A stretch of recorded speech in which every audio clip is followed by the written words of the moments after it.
era in the spreading of Chassidus in the world. And the third thing is how the Rebbe explains in different occasions. The Rebbe explained that Yud Beis Tammuz was not only the redemption of the previous Rebbe as personally, but in a sense, it involved and it affected all of Klal Yisrael, and in some ways, it's a beginning of the inyan of Geula Mitzvah Shloma of the entire redemption. One place the Rebbe uses the analogy of a person who was thrown into a pit, as it was years ago. That was a jail. They put someone into a deep pit in the ground. And when the time comes for him to be freed, and he goes out of jail, take a rope, they pull him out of jail, out of the pit. The first thing that comes out of the pit is the person's head, and then the rest of the body. And the Rebbe says that the head, a Rebbe is the head. Rebbe is 3 letters that stand for, it's an acronym for Rosh B'nai Yisrael, the head. And when the head comes out, then all of Klal Yisrael come out following. So the redemption of the previous Rebbe was in a sense a preparation and a beginning of the redemption of Klal Yisrael.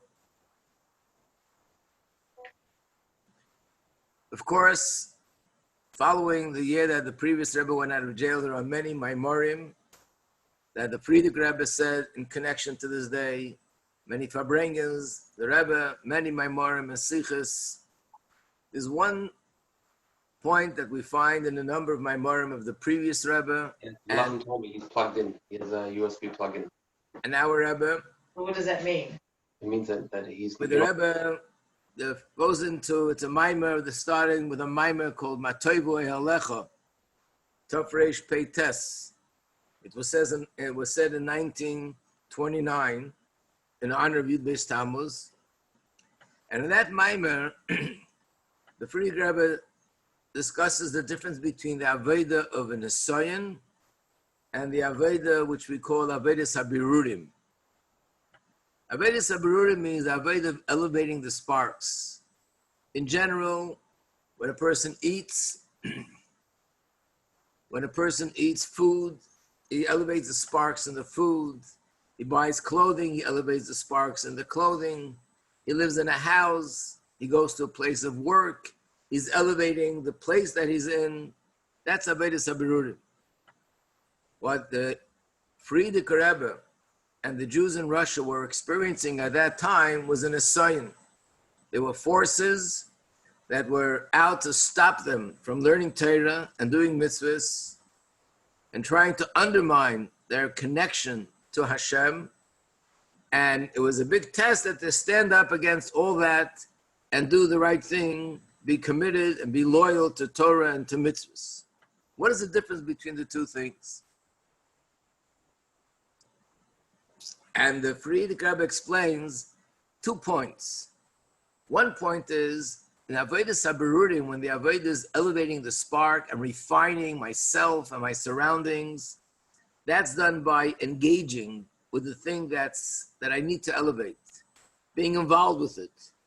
If I'm eating food, it's making a bracha before, making a bracha after, making sure that I eat the food in the proper way, in a refined way, with the right intentions. And basically, it's by being involved with the food that I'm able to elevate it. When it comes to a Nisayon, the Aveda is not being involved with that which is blocking me and that which is standing in my way. It's just the opposite. The Aveda is to ignore it, to dismiss it, and the Aveda is with me, within myself, that I have to recognize that it's only a test, and it's not something that has any true substance. And the more I can be strong in that point, then whatever it is will no longer block me and no longer stop me. As we know the story with Avraham Avinu, that he was on the way to the Akedah, and a river appeared. And Avraham Avinu didn't stop. He kept walking until the river came to his nostrils, and then eventually it disappeared because it wasn't a real river. It was the Satan that pretended to be a river.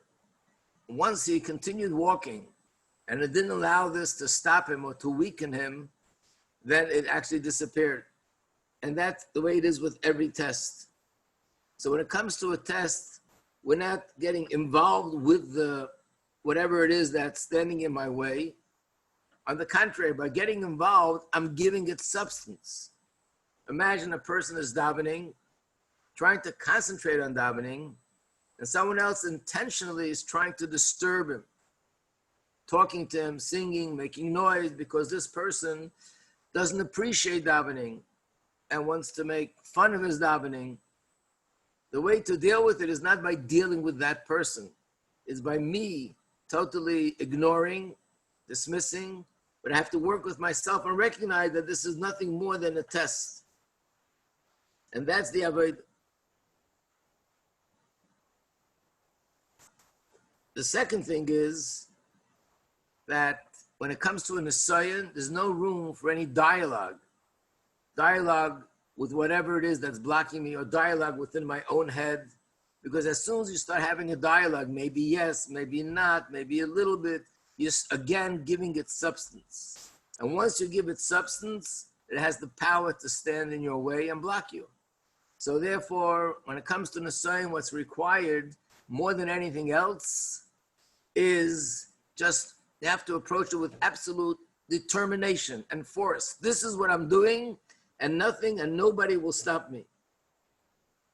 And by the way, when we say that we have to ignore it and realize that it's not a true, we don't mean that it's not a true existence. Of course, the person that's standing in front of me and disturbing my davening is real. It's not a figment of my imagination. The people that were standing with their guns and pointing it at the previous Rebbe, they weren't a figment of an imagination, they were real.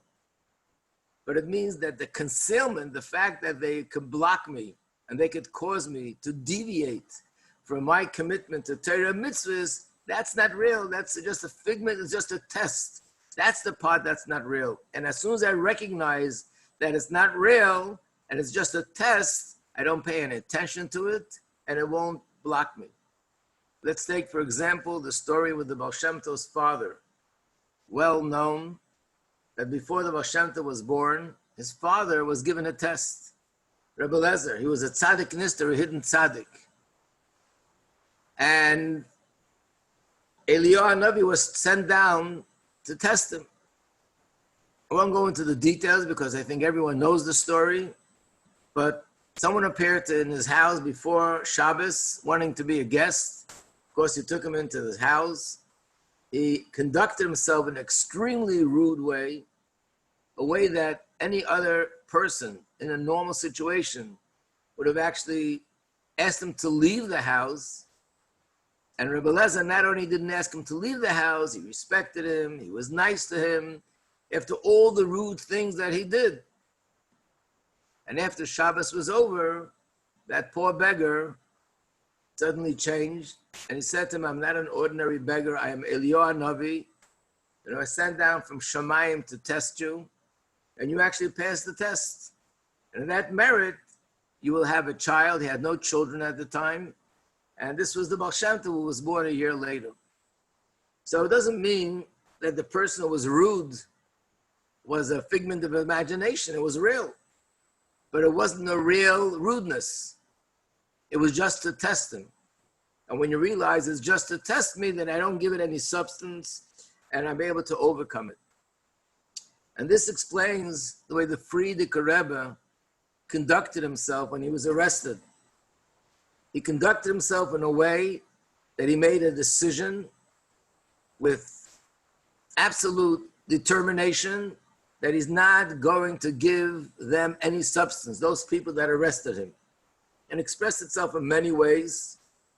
When he first came to the jail, they asked him to fill out certain forms, and the secretary asked him how old he is.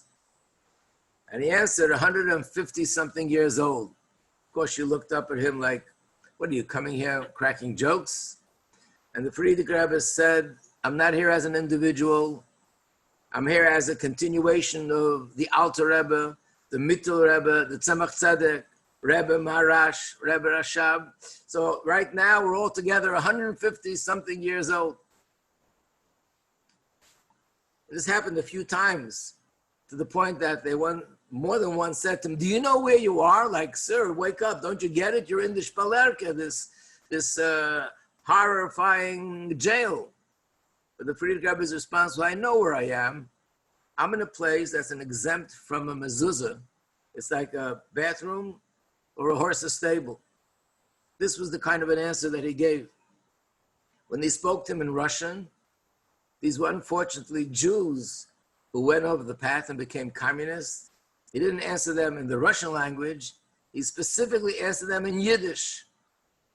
And then we know the famous Sikha, how when it finally came to the day that they were going to inform him that he's leaving the jail, good news. But protocol in the jail is that when they give you a message, you have to stand up, which shows that you're submitting yourself to them. And the previous Rebbe refused to stand up. And it happened, 3 different people came, they begged him almost. They said, "We're coming to tell you something positive." But he wouldn't stand up, and they beat him. Eventually, the Frierdiker Rebbe went to the office, and in the office, they gave him the news. All that was to show that you have no substance whatsoever. And when he went with that kind of determination, ultimately, they freed him, and eventually he went out of jail, and they were not in his way. So basically, this is the way we need to approach an Nisayan, not to deal with it, but it's dealing with me, myself, and I, to recognize that it's only a test, and we have to stand strong, and not to allow ourselves to sort of be weakened by this. And of course, in all sorts of things that come up personally, whether someone did something to me that made me angry, I'm feeling hate towards another person, things are going on in my life that make me feel depressed. All these things are negative things. I lost a lot of money. I lost something very dear to me, very precious, whatever it may be. Person is tempted to do something which you're not allowed to do. In all these situations, this is an assignment, it's a test. And my avodah is not to deal with it, because then you're giving it substance, but to be absolutely determined, this is what I'm doing, the right thing, and I'm not even allowing myself to engage in a dialogue. Maybe I can do it this way, maybe I can meet him halfway, maybe this, maybe that, but to be absolutely strong with determination that this is what I'm going to do. There's a story told of a chassid. His name was Rabbi Parish. He lived in Eretz Yisrael at the time that the previous Rebbe was in Poland. Shortly after the Frierdiker Rebbe went out of jail, and he left Russia, went to Latvia, and then he was in Poland. He was walking down the street, and he found his bag, and there was a lot of money there, a lot of money. And the first thought that came to him as a chassid is that he knew that there's tremendous poverty in the home of the previous Rebbe. After leaving Russia, with all that was going on there, and they have to leave everything behind. And not only was poverty, but it appeared at that time the Rebbe was a chassan. The wedding still hadn't taken place. That part of the reason why the wedding wasn't taking place was because the Frierdiker Rebbe wanted this wedding to be a royal wedding, very big wedding, as it was, with thousands of people that attended. Even though there was a daughter that was married before that it wasn't on that level. There was a daughter that was married later, it also wasn't on that level. But this wedding of the Rebbe, apparently because the Frierdiker Rebbe knew that this is going to be, the Rebbe is going to be the successor, the 7th Rebbe. It has to be royalty. The Frierdiker Rebbe wanted it to be on that level, but it wasn't possible financially because of the situation. So he decided that he's going to send this money to the Frierdiker Rebbe. That he told his family that he took the money, and he was saying to himself, soon my Yetzer Hara is going to come and say, maybe you can take this percent for yourself, maybe you can do this. He was also in need of money. before he had a chance to allow anything to happen, he took the money, deposited it in the account of the previous Rebbe in Israel, which was immediately transferred to the bank in Poland, and it was over, it was done. In other words, before I have a chance to get into any kind of dialogue, he knew this was a test. He felt that this is the reason why Hashem made him find this tremendous amount of money, that this was for the purpose of giving it to the Frierdiker Rebbe. And as a result of that, he didn't allow any thought, any dialogue, didn't allow anything to even weaken his resolution, did it right away. And that's the way we have to deal with the Nesoyim, to do what requires to do, and realize that it's just a test that the Eibush is testing us. And just like then, it led to the redemption and the yontif for Gans Klal Yisrael. The same thing is with each one of us on a personal level, on an individual level, that we will, through this, succeed, because the whole purpose is only for us to overcome it. That's why Hashem does it in the first place. And when we're determined, and when we ignore and don't give it any substance, it's similar to what the Rebbe says about Eretz Yisrael. You know, the Rebbe's opinion in Eretz Yisrael is not only not to give back any land, but not even to sit down and have any kind of a discussion whether to give back land or not. The mere fact that you say that we're going to have a meeting about it, we'll have a discussion about it, and we'll negotiate, that alone is detrimental. Because by doing that, you're giving substance to the opposition, and you're giving substance to their claim that it belongs to them. And once you give it substance, you're giving it strength. I once saw a letter in Igros Kodesh where a chassid writes to the Rebbe that apparently had a Chabad house or had Chabad activities going on in his city, and there's somebody there who was opposed to Chabad, and he was getting in his way, and everything he did, he tried to undermine what he was doing. And he's having a lot of agmas nefesh, a lot of pain from that. And the Rebbe writes back to him that the reason why this is happening is because you're giving too much substance to that person. You're paying too much attention to what he's doing. Just do what you need to do. Don't pay attention to the things that are standing in the way, and you'll succeed, and you'll see that all the opposition will just melt. And the Rebbe concluded with something which I haven't seen this anywhere else except for this letter. And that is that it's known when the Alter Rebbe was in jail, after he was released from jail, the guards of the jail, probably that was also protocol then, that they take the person who was arrested and they bring him to his home. But they led the Alter Rebbe into the wrong home. In that building where a chassid lived, and that's where the Alter Rebbe was supposed to go, his name was Rav Mordechai Lepler, instead of leading the Alter Rebbe into the home of the chassid, they led the Alter Rebbe into the home of a misnagid who lived in the same house, a person who was opposed to chassidus. And as soon as they brought the Alter Rebbe into his house, he was shocked. He immediately locked the door, and he held the Alter Rebbe hostage there for 3 hours. And during these 3 hours, the Alter Rebbe heard words of abuse against the Chassidus, against the Baal Shem Tov, the Mezritcher Magid. And we know the Alter Rebbe said that the 3 hours that he spent in this person's house were more painful to him than all the 53 days that he was in jail. In fact, that's why we celebrate Chav Kislev, not only Yutes Kislev. That's the day that eventually he was freed from the house of this person. But then the Alter Rebbe said before he left, it says, 10 kavod lachsanya. You're supposed to honor your host. Being that this person was my host for the last few hours, so we'll drink a cup of tea. And in fact, the person got up and he prepared a cup of tea for the Alter Rebbe.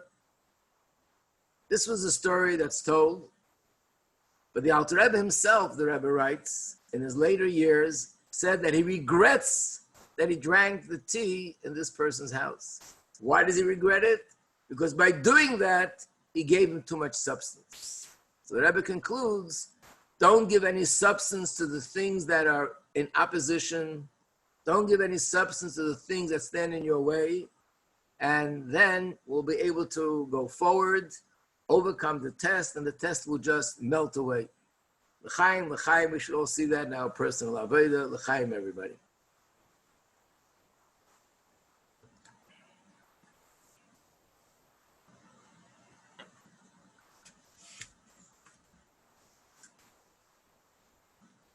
I guess it's a Fabrangan, you'll probably sing a niggin there before we continue.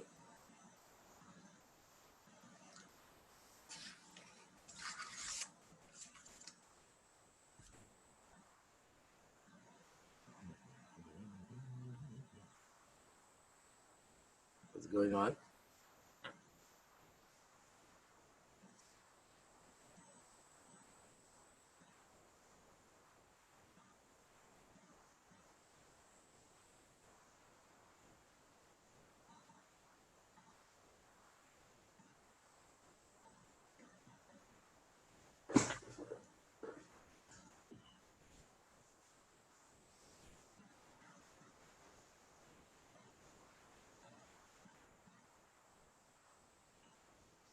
I don't hear anything.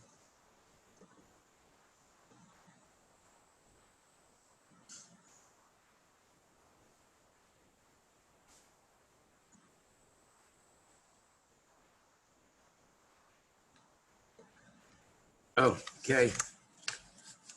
So what are the instructions? Chaim Tzvi, Rabbi Werner.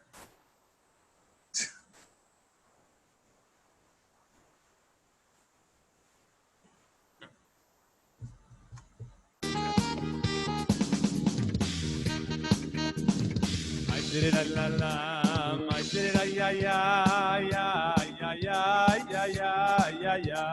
I did it la la, I did it ya ya ma ya ya ya ya ya ya. I did it ya ya ma ya da da. Did it la hey ya ya da da. Ay ay ay ay ay did it ma ya ya ya ya. Ay ay ay ay ay did it ma da da da da. Ay ay ay na ma ay ay na ma ay ay ma ay ay ay na ma ay ay na ay na ma ay ay.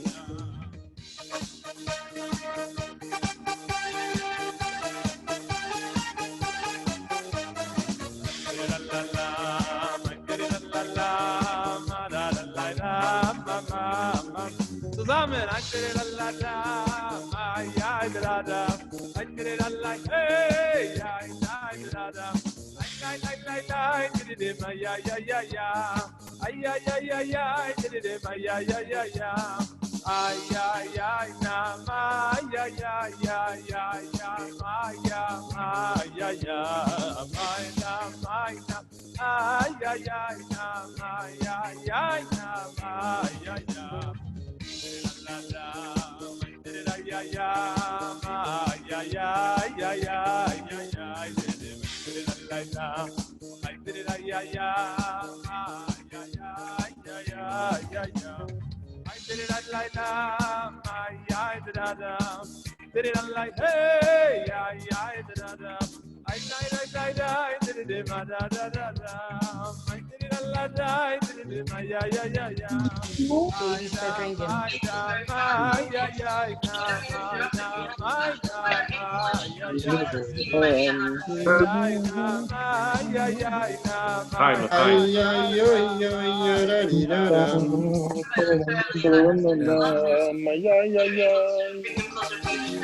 did it la da da da da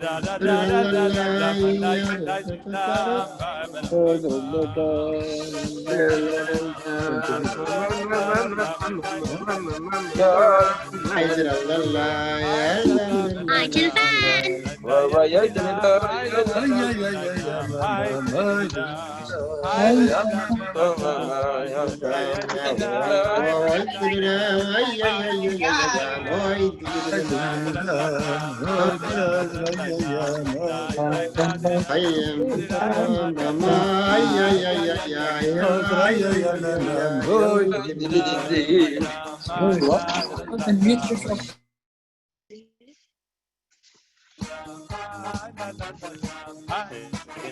No. I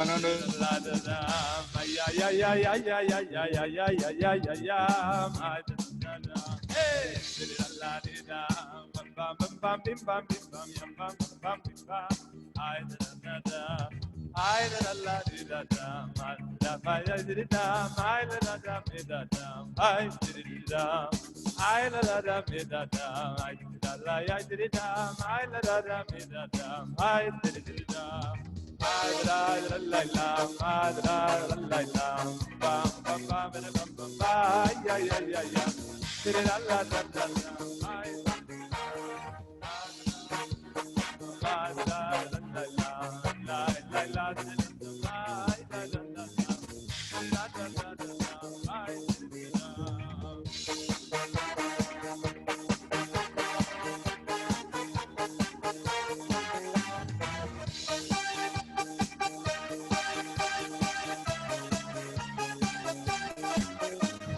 Beato Marto, veti vimo, Beato Marto, veti vimo, Vesampi esalacho kechoilayo, Asher le yisomer meloi.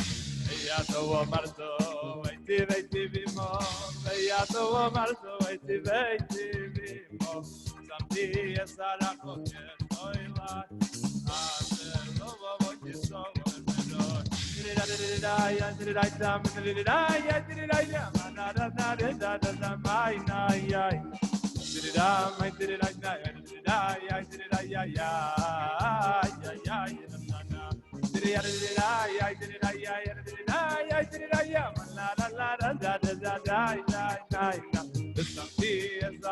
kechoilayo, Asher le yisomer meloi.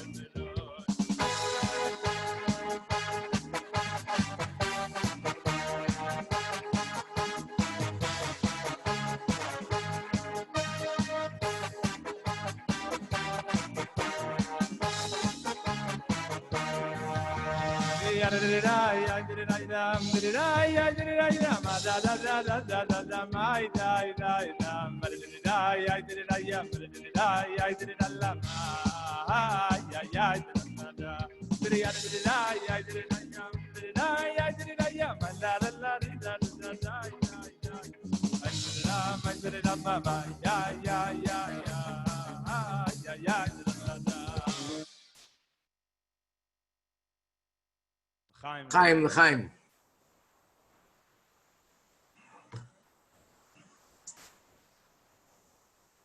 It's brought down in my Marim from the Tzemach Tzedek. It's also a famous mimer from the Rebbe Rashab. The last mimer that he said or wrote in honor of his Yom Haledes Chav Cheshvan, where he describes that there are 5 kinds of nisyonos, 5 kinds of tests. Generally speaking, and apparently they include all other kinds of tests. One kind of test is where the Eibishter gives a person abundance, bracha, and the Eibishter is testing him to see if this would affect his loyalty and his commitment to Torah mitzvahs. Then there's the opposite. When chas v'sholem, things happen that are the opposite of good, person is suffering, like Eov. And the Eibishter tested him to see if he would still be loyal to Hashem, even though he was going through such a hard time. There's a third category of a test, where the Eibishter tests us to see a person, how far out they're going to go to be Mekayim a mitzvah. How much they're going to go out of their way in order to do a positive mitzvah. Like we know the story with the Rebbe, when the Rebbe was in France and the Nazis began to occupy France, it became very dangerous to be outside, to be traveling, and it was Sukkot. The Rebbe had an esrog, but it wasn't such a mehuder dik esrog.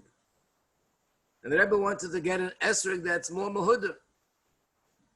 The Rebbe got on a train, traveled to another city to get an esrog that's more mehuder, even though it was really a tremendous risk.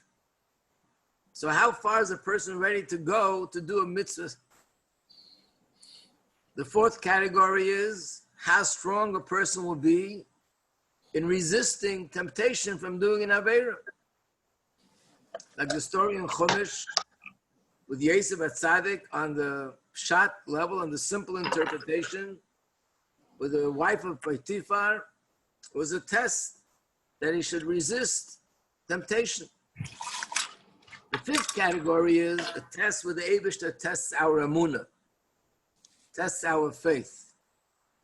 Like when the Yidden were in Mitzrayim, they were being tested to see Moshe telling them, you're going out of Mitzrayim, the Golus is over, and not everybody believed them.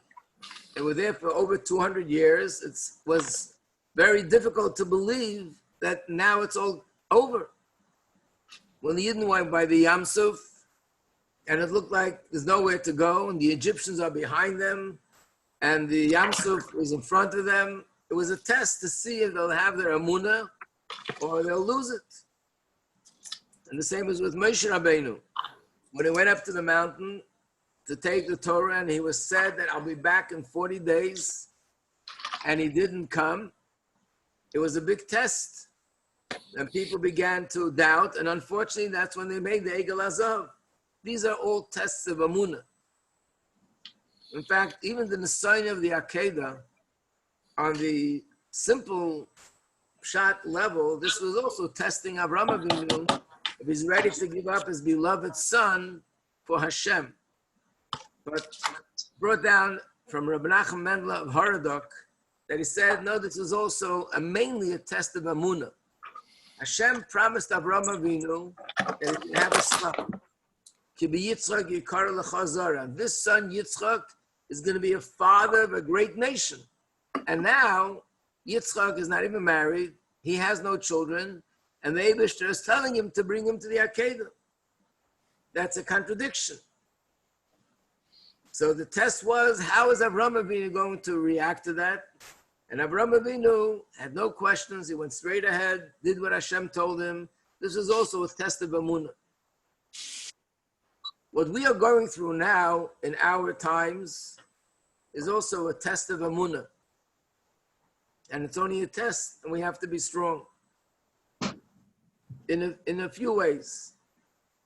The Rebbe told us, especially in the recent years, Tavshanun Aleph, Tavshanun Beis, Zigiyaz Mangul Aschem, that redemption is imminent, the Mashiach is coming, and we're going out of Golus, and it's happening any moment.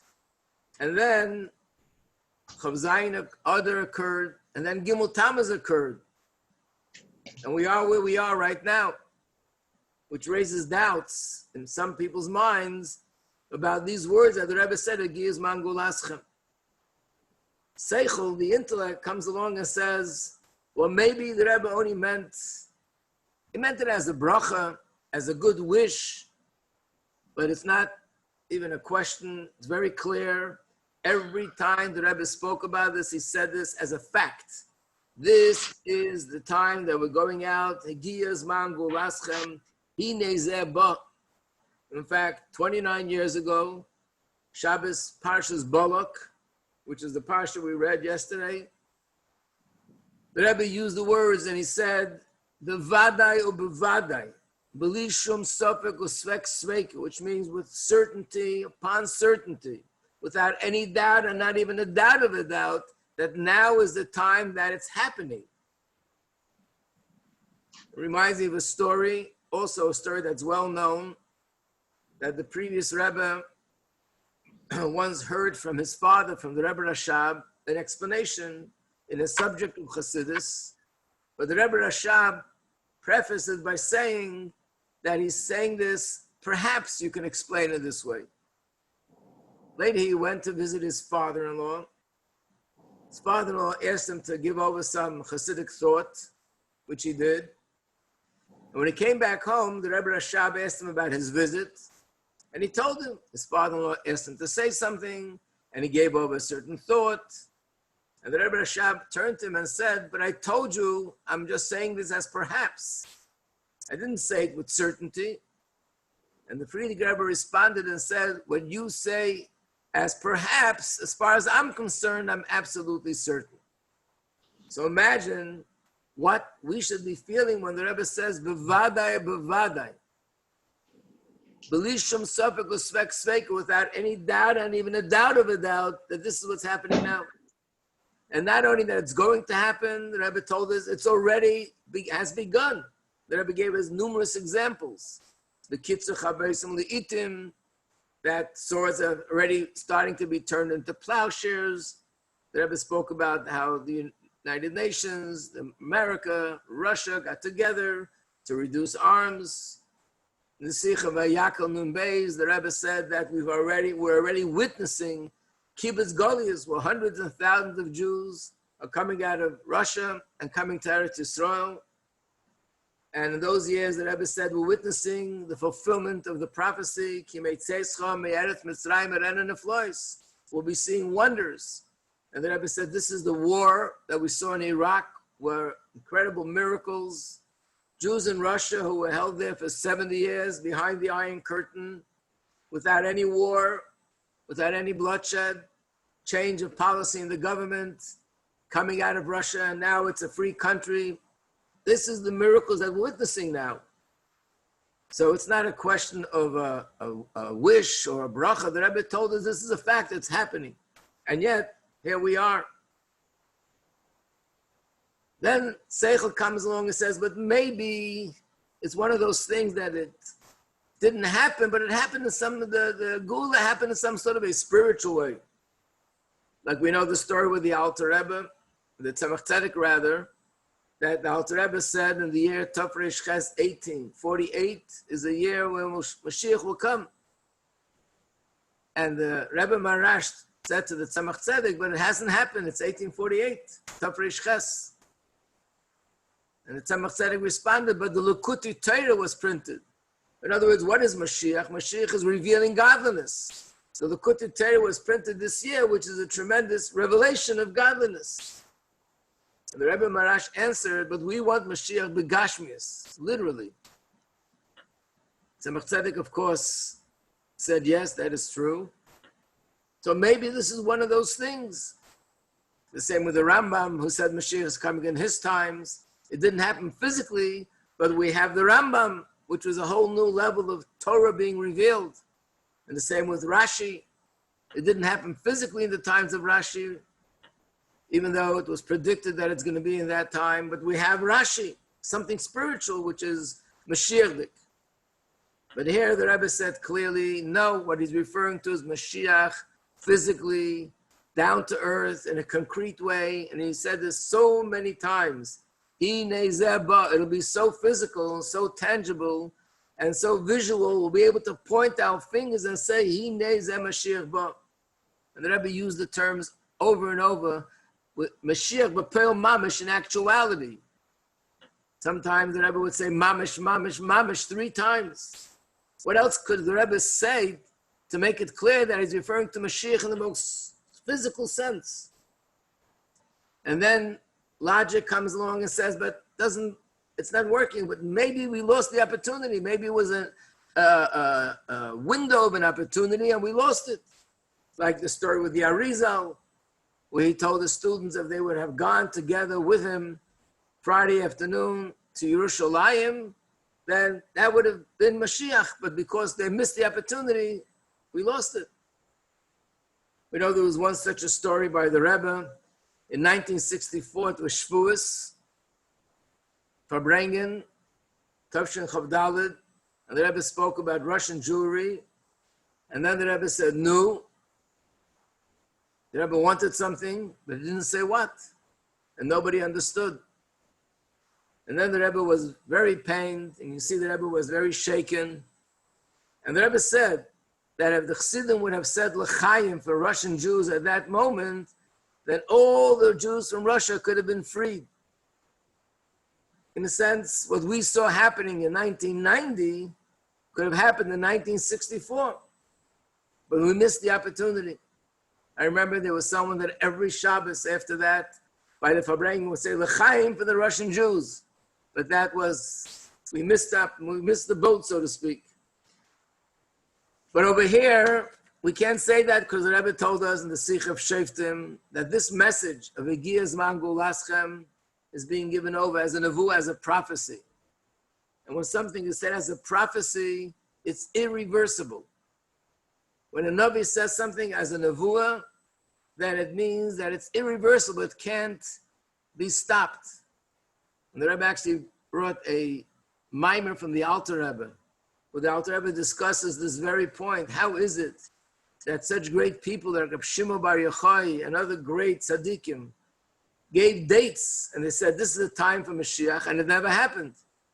The Alter Rebbe explained they saw it happening in Shamayim on a higher spiritual plane, and they were able to calculate based on what they saw that in 100 years or 50 years or 200 years it's going to evolve from Shamayim down to earth. But something happened which interfered and blocked, and therefore the process was sort of stopped. It never came to fruition. And then the Alter Rebbe concludes, but when the time will come that this will be heard from the mouth of a Navi as a Nevuah, then it will come to fruition, and there's nothing in the world that could stop it. So therefore the Rebbe prepared us and told us that this is something which is irreversible, Mashiach in the most physical, tangible sense. So this is a Messiah, because we haven't seen it happening, and it's so many years later. And the same is with the Rebbe's words, where the Rebbe said that Mashiach is coming in the 7th generation. This generation is the last generation of Golus and the first generation of Geula. And we know what the Rebbe means by generation is the generation is defined by the leader, by the Nasi. And again, how does that make sense now after Gimmel Tammuz? So clearly, the Rebbe is telling us that the Nesius of the Rebbe is continuing. And in that sense, of course, the Rebbe told us many times when he spoke about the previous Rebbe, that tzaddikim, especially a Nasi, is like Yaakov Avinu. The word Nasi is acronym, Nitzut Shel Yaakov Avinu. That Yaakov lo mes, we find that Moshe Rabbeinu, it says lo mes, David Melech Yisrael Chai v'Kayom. The story of Rabbeinu HaKadosh, that he came to his family every Friday night, sat down by the table, and he spent Shabbos with them, he made Kiddush. That tzaddikim continued to live. But by the previous Rebbe, the Rebbe emphasized that on Yud Shvat, Tavshin Yud, 1950, on that day, the 6th generation was completed. And on the next day, Yud Aleph Shvat, is the beginning of a new generation, the 7th generation.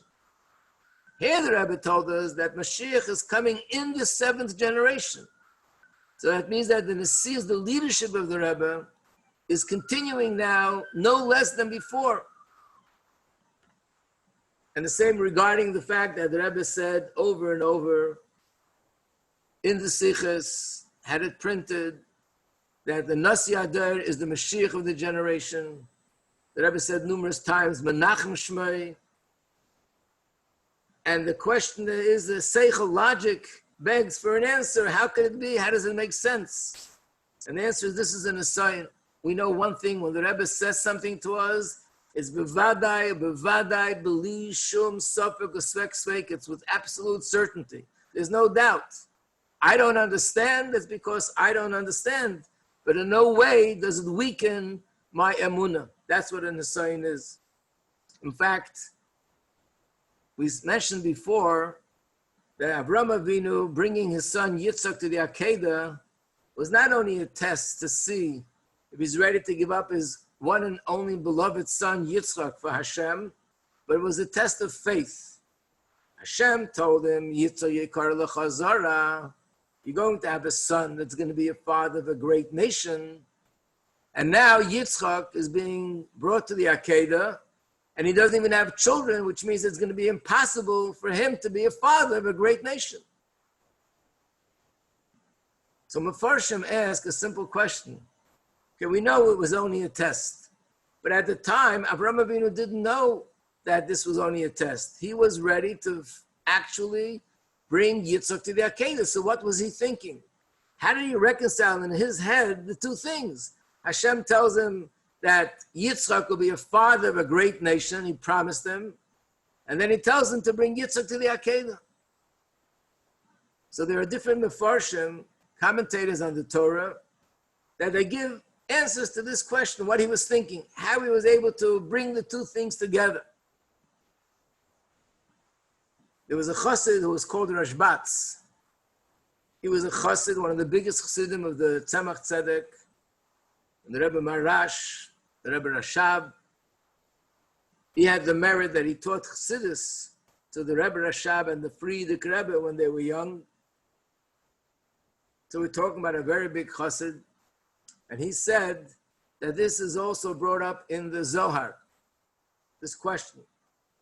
And the Zohar says, Avram Yada Alma Begavna Achra. Avram Avinu knew the world in a different way. And he explained, what does that mean? And he said in Yiddish, Avram Avinu is lechatchilik in kashen is given. It's not that Avram Avinu was struggling in his brain to reconcile the two things. He had no questions. He knew one thing, that Hashem is emes, and Hashem is infinite. And Hashem is one who created me, the world, and he created logic. And therefore, the fact that I can't understand Hashem doesn't get in my way. And therefore, I know that whatever Hashem says is emes, how it's going to work out, I don't know. And I don't need to know. I just know what Hashem says is emes. And therefore, we too, in this time of an Nisayon, we know that this is emes, just like Chassidim in general, went against the opinion of a doctor, the opinion of professional people. They did what the Rebbe said. What comes to my mind is the famous story. There was a chassid in Russia whose name was Rabbi Chaim. And he was in hiding for 5 years. The KGB was looking for him. And basically they all had his picture, they knew who he was, and they were looking for him to arrest him because of his work for spreading Yiddishkeit. I spoke to a person who was actually one of the homes where he was hiding for 2 years. And she described how he would stay in the house all day. In the house itself, he tried to stay in a hidden place. At night, he would go out to get some fresh air, to stretch a little bit. And doing this for 5 years, imagine.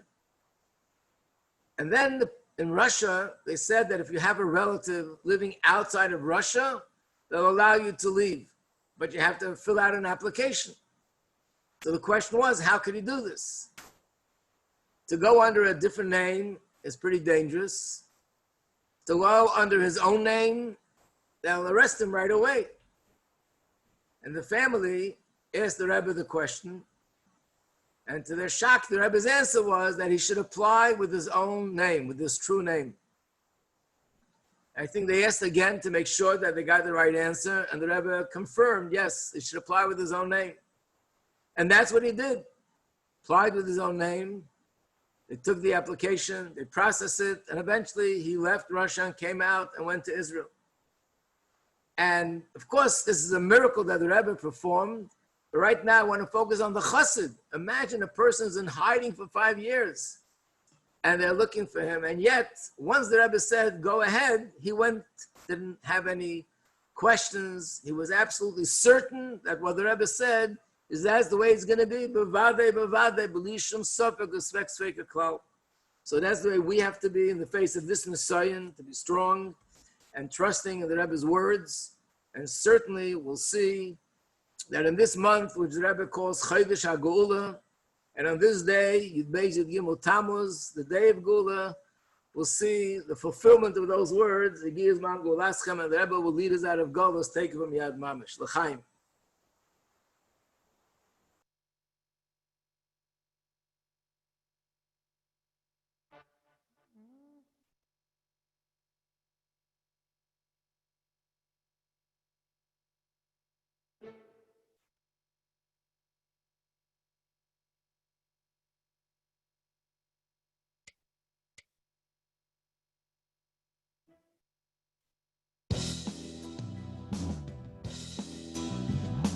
Ya ladam, ya ladam, ya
Chaim.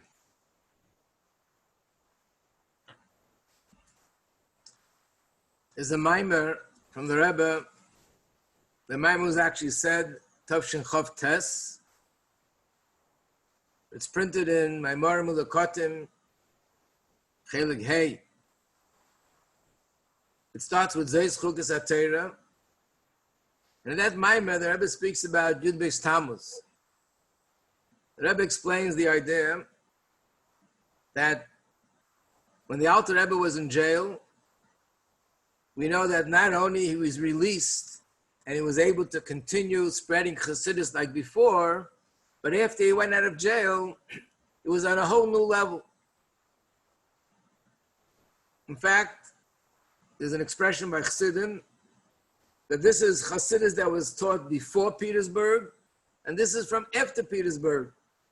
After Petersburg, that was the real beginning of Mafotza Mayonas Chutza.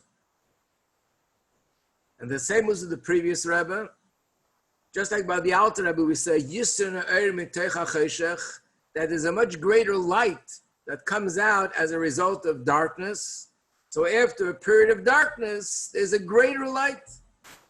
The Friedrich Rebbe as well, as we mentioned in the beginning, there was darkness with the arrest, But as a result of that, there was a much greater light that it began to spread Chassidus globally like it was never known before. But then the Rebbe asked a question. The kind of a question that you can only find in the Rebbe's Maimer. And the Rebbe says that the Rabbeim, by them, everything was open and revealed. There's no such thing as a concealment. There's nothing hidden. They see clearly. For us, an Nisayan is darkness, concealment. We don't see things. We could be misled. But by the Rabbeim, everything is clear. They see clearly how this is from Hashem and what the ultimate purpose is. And we see when the Alter Rebbe was arrested, it wasn't a real concealment. When he didn't want to go with the wagon stopped. When he didn't want to go with the boat, and he wanted to be Mechadish the Levana, the boat stopped. So we see the Alter Rebbe was sort of in charge. And everything was clear to him. In one way, it's beautiful. But in the other way, so how could we say that the darkness brings a greater light? There was no darkness. To him, it was all light. And the Rebbe explains, and of course the same question by the Frierdiker Rebbe. Imagine he was in jail, he was beaten, he suffered, it affected his health for the rest of his life. But the Rebbe still says there was no darkness by the Frierdiker Rebbe. He saw everything very clear. And if there's no darkness, how could this lead to a greater light? And the Rebbe's answer is that the Rabbeim are Re'eh and Shal Yisrael, they're our shepherds. Their love for Yidden and for Chassidim is infinite.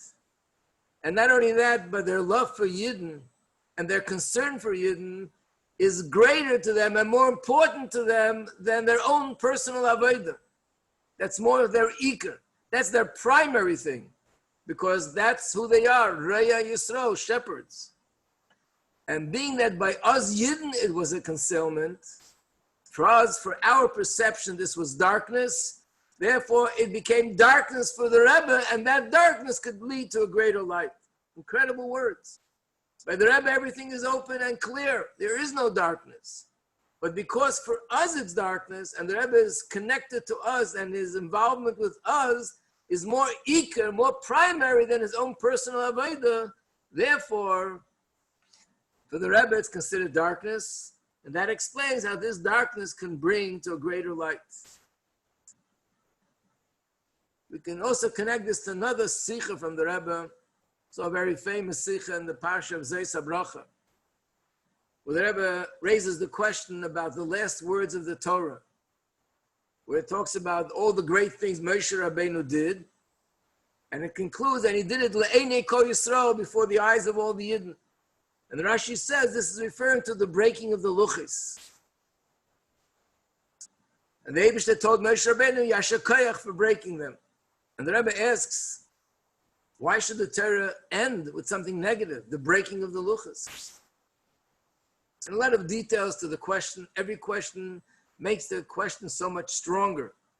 How does it that the Torah end? We know that the beginnings and the ends encompass everything. Why should the Torah end with a negative thing happening like the breaking of the luchos? And the Rebbe explains similar idea that Moshe Rabbeinu's love for Yidden was unlimited to the point that he did something like breaking the luchos which Hashem himself wrote. Imagine someone, chas v'shalom, tearing a Sefer Torah. How much more so breaking the luchos, which was michtav, written by Hashem himself, the holiest object in the world. And Moshe Rabbeinu breaks it. Why? Because Rashi explains this with a mashal, that there was a king who had an arusa. I mean, they weren't married yet, but to go to be married. The king went overseas, and he left her together with other maids. And the maids got involved in activity which was inappropriate. And as a result of that, there were rumors about the woman who he's supposed to marry, that she also did things that were inappropriate. There was a sheshvina.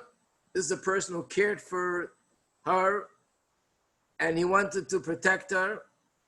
And he thought that if the king comes back and thinks that his wife, or the one who's meant to be his wife, is guilty, he might order her to be killed. So therefore, he tore up the ksuva. So when the kings come back, he'll say, she's not married to you yet. The same as Hashem is the king, Moshe is the shishvinon, the Yidden are the kings, the woman getting married to the king, and the maids are the Erev Rav. And Moshe Rabbeinu saw that the Yidden's life is in danger because of the Avera that they did with the golden calf. So Moshe Rabbeinu tore up the ksuva. He broke the luchas to save our lives. So the Rebbe says this is the incredible, unlimited love that we see Moshe Rabbeinu had for the Yidden, and that's why this is the greatest thing brought down at the end of the Chumash, that he was ready to risk and break the luchas, something so holy, in order to protect Yidden. And a thought, which I heard from a number of people, how this can be also connected to the times we're living in now. We're living in very unusual times. Shuls are closed down. Yeshivas were closed down. Cheder was closed down. People couldn't go to hear the reading of the Torah for many, many weeks. And of course, you hear all sorts of speeches of people why the shuls were lacking and the yeshivas were lacking, and this is a punishment for this and a punishment for that. When you look at this sikha, you could see it from a whole different perspective. Just like then, Moshe Rabbeinu broke the luchas to protect Yidden. Here, the Torah rules, Rabbanim, which represent Torah rules, that we close down the yeshiva, we close down the shul, we close down the cheder, to protect Yidden, to protect the lives of Yidden. Just like Moshe Rabbeinu broke the luchas in order, because this is the unlimited love that Hashem has for every single Yid. But where is this love revealed? Where does it manifest here in this world? This is by the Rebbe. By the Rebbe, we see this unlimited love for every single chassid. And in fact, that's the first maimed that the Rebbe said. And the Rebbe said in that Maimer, gave an example of the Alter Rebbe, the Mittel Rebbe, the Tzemach Tzedek, every Rebbe of the Rabbis Yisroel, starting with the Alter Rebbe, that on Yom Kippur, he took off his talus and he went and he violated what it looks like violating Torah, but it wasn't, because it was to save a person's life. He chopped wood, made a fire, cooked soup, gave it to this woman who had just given birth, so she should be able to be healthy and live. In other words, this is not just stories telling us how the Rabbeim had Ahavas Yisroel, but each one is how the Rabbeim gave up of their own personal Avodah for Yidden, because their love for the Yid, that was the Ikar, that was the main thing by the Rebbe, more than their own personal Avodah. And for us, we should be focusing on that, thinking about that, like it says in Tanya Perik Memvav. How does a person develop love for Hashem? When they think about the love that Hashem has for us.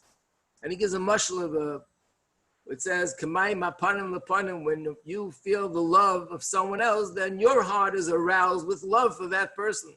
The heart is like a mirror. So when we think about the love that the Rebbe has for every one of us, this arouses in our hearts our love for the Rebbe. And everyone could definitely think of situations in their life. Some had the merit to see this in a more open way. Me personally, I think the story is very well publicized.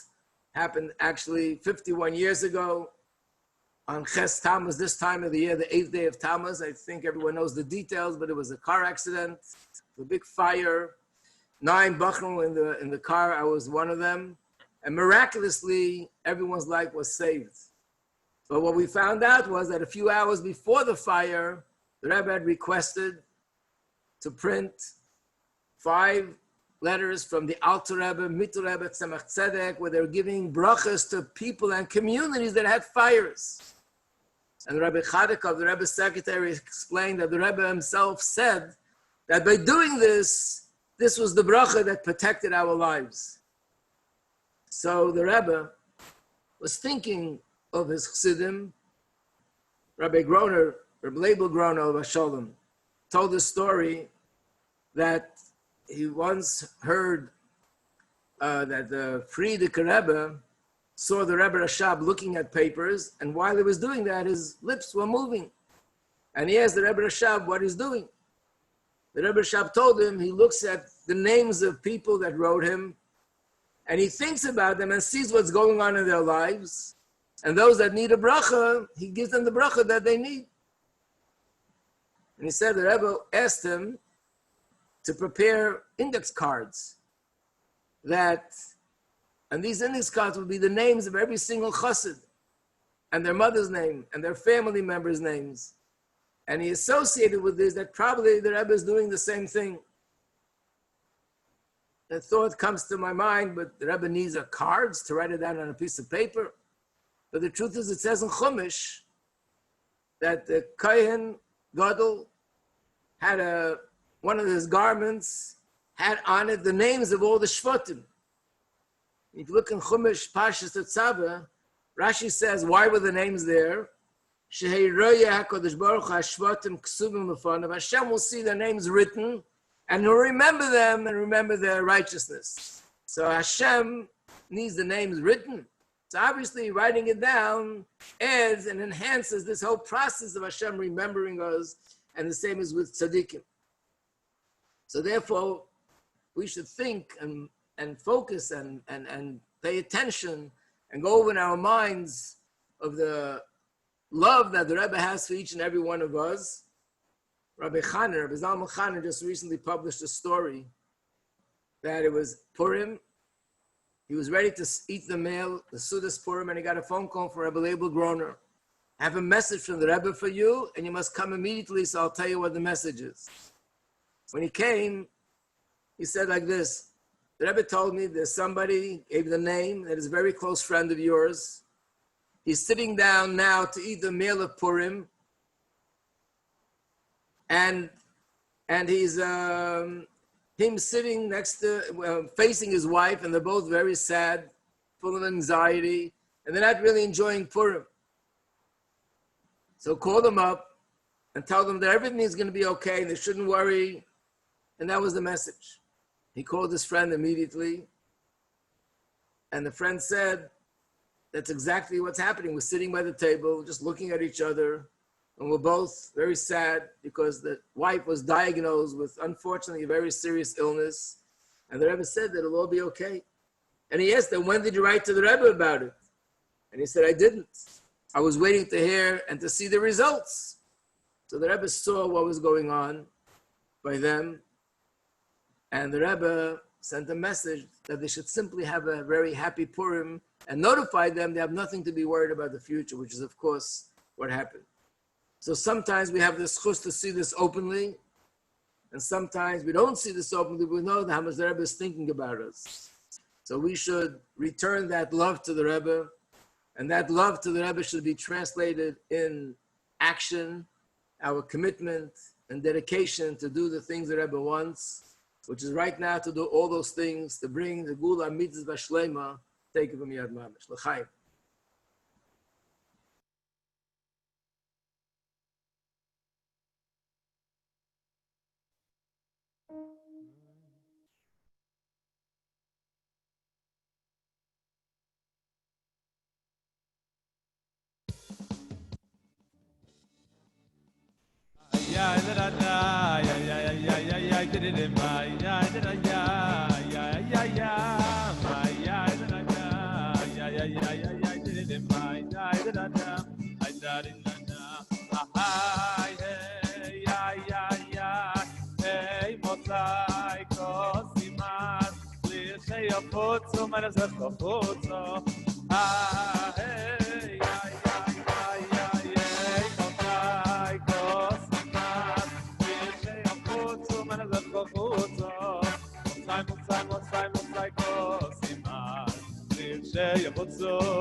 Chaim l'chaim.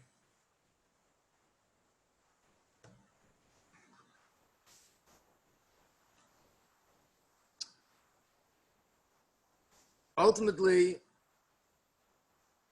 people nevertheless ask the question that before it was so much easier. We heard the Rebbe's Sichos, We saw the Rebbe at Fabrengen. The Rebbe waved his hand and lifted the whole crowd with his simcha. There were answers we got from the Rebbe to our questions. We went to get dollars from the Rebbe, but now we don't see anything. How are we expected to have that strong emunah? And not only we don't see what we saw, but we're seeing, in many ways, things that are the opposite, especially in the recent months. This week is Pashas Pinchas. It reminds me of a sikha the Rebbe gave in Pashas Pinchas, Tav Shin Daled Mem, 1984. And that was in the beginning of the period where the Rebbe began to talk a lot about Mashiach. And the Rebbe said, there are people sitting here by Fabrengen, and they're looking at me and they're wondering, what is this? Every week he talks about Mashiach again and again. And he talks about it as if it's mamish happening. And it didn't happen the week before, but he talks about it again the next week. The Rebbe is sitting there and sort of reading the minds of the skeptics by the Fabrengen. And the Rebbe says, they go on and on, they don't understand. How does he talk about it in such a way? It must be that he's dreaming, and he has this dream about Mashiach, but what does he have to disturb everybody else with his dreams? And that's how the Sikha continued. And then the Rebbe concluded and said, but they're making a mistake. Golus is a dream.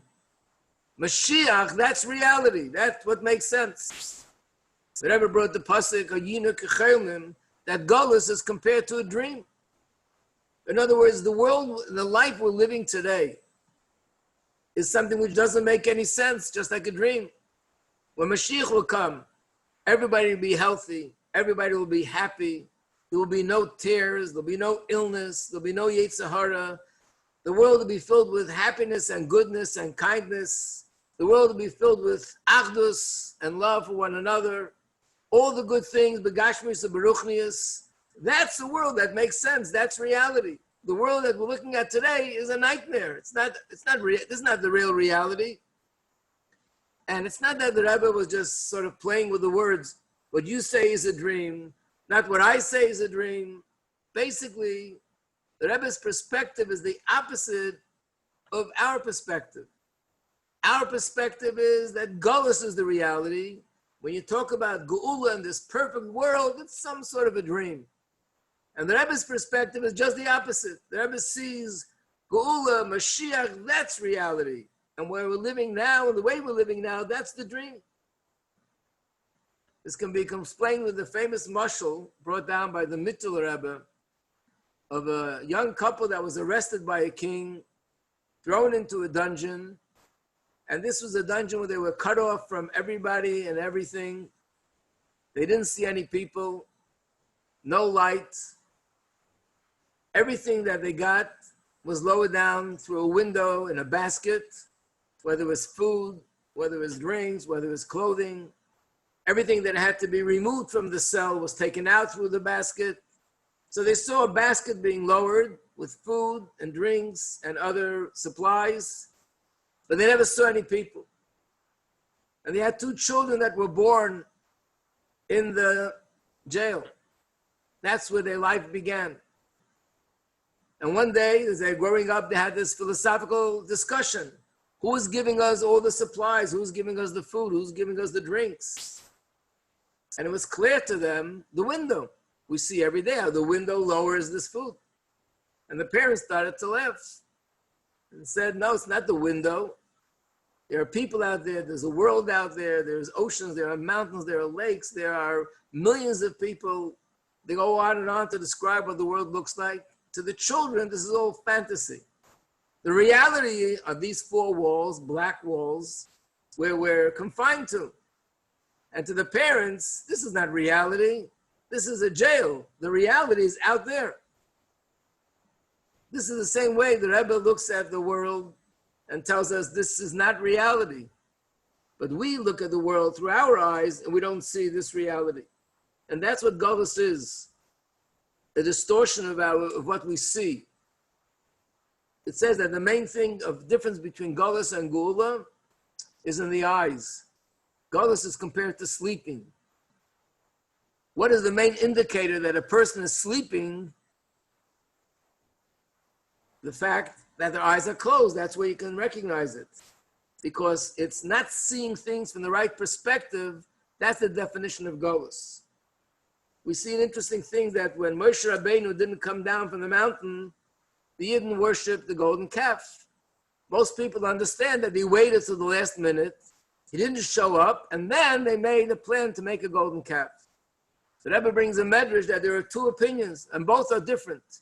One says that for 29 days they had the Amunah, and the last 11 days they started making plans for a golden calf. The other opinion says the reverse, that the first 11 days they had Amunah, and the next 29 days they were planning a golden calf. And the question is, why? He told them it's coming back 40 days later. Why did they already plan a golden calf 29 days earlier or 11 days earlier? So you see that the fact that they didn't see with their physical eyes, Moshe Rabbeinu, immediately it started to bring doubt into their mind. They started to have doubts. So seeing is what gives us the strength.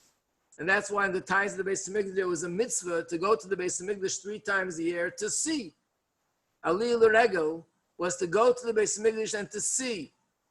In fact, the mitzvah is only someone who could see. If someone chas v'shalom was blind, they were exempt from going to the Beis Hamikdash.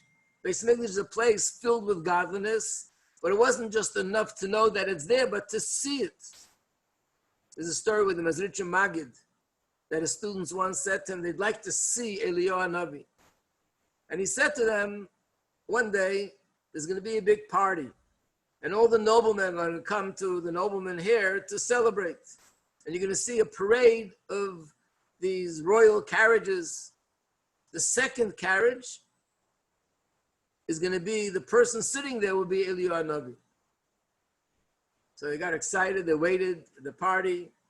Then they see a parade of carriages coming, and they're approaching the second carriage, but they see the person sitting there is a nobleman, has a very coarse face, looks like a typical Polish nobleman, and they just didn't feel that they can approach him. This can't be Eliyahu Hanavi, just didn't fit. And before they had a chance to change their mind, they went into the palace to have their party.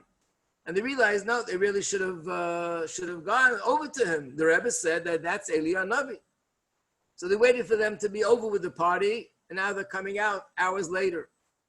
And again, they see the second carriage, the same nobleman, and this time they approach him, and they say in Polish, could we go on your wagon?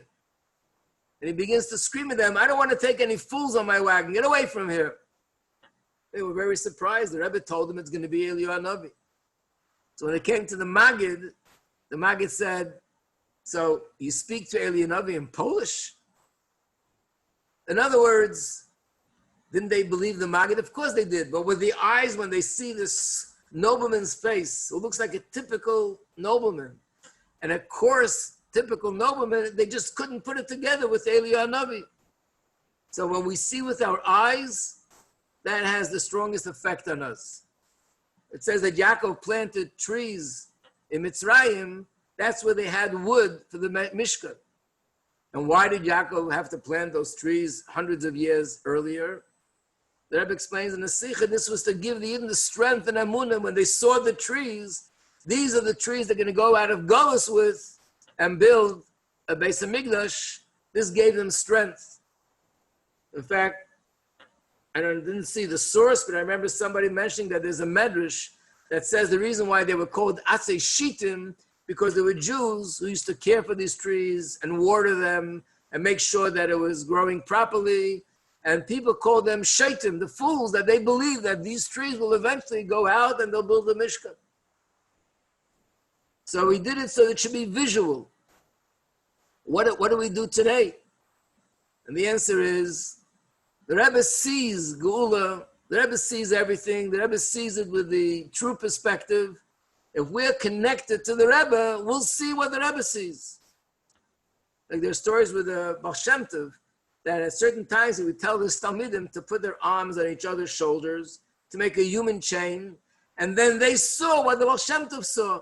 many stories, where the Baal Shem Tov zoomed in to places and they were able to see what's happening in this person's house and that person's house. And the Rebbe taught them, and the Baal Shem Tov taught them a lesson. These are stories brought down in Sichos and Maimarim. How could we do that today? The only way is by learning the Rebbe's Sichos of Tavshin and Aleph and Tavshin and Beis. That would be equivalent to the Rebbe putting his arms around us, and we're putting our arms around each other, and we're all connected to the Rebbe. And then if we read the Sichos, we'll see the world through the Rebbe's eyes, and we'll see all the events through the Rebbe's eyes. Now imagine if somebody in 1927, when the Frierdiker Rebbe was arrested, if somebody would approach a chassid, or a Jew, and say to him, so what do you think will be the future of Lubavitch now that the Rebbe is arrested? There wouldn't even be a question. The communist regime, what's their future? Wow, they're so powerful. Who knows how long they will be ruling? Lubavitch looks like it's going to fall apart.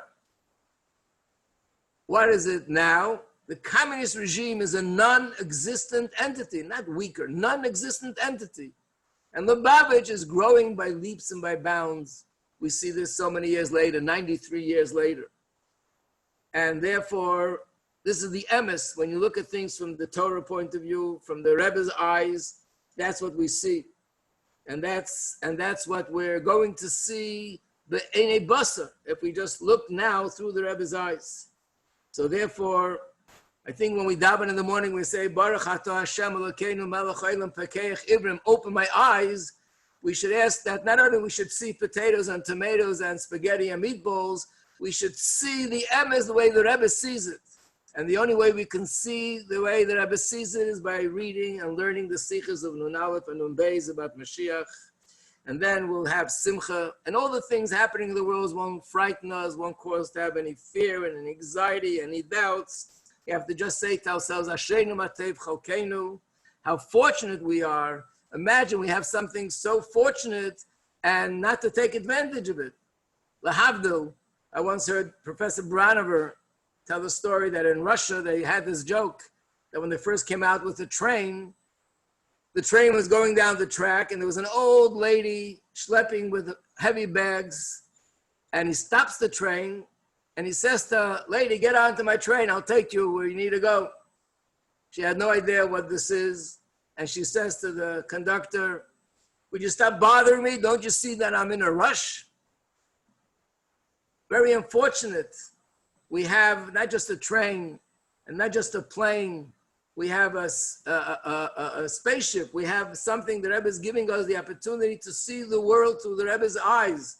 And the Rebbe gave us all these sichos, not to chas v'sholom take advantage of it. And this will help us see the emes, be strong in our amunah, and have the true simcha that we need to have, that bevadai, with absolute certainty, believe shum sopek usvek sveika, that the Giyaz Mangolaschem, the coming of Mashiach is imminent. We will see the Rebbe again here in flesh and blood, leading us out of Golus, and the Eibishter's helpment should be taken from Yad Mamish. L'chaim, l'chaim.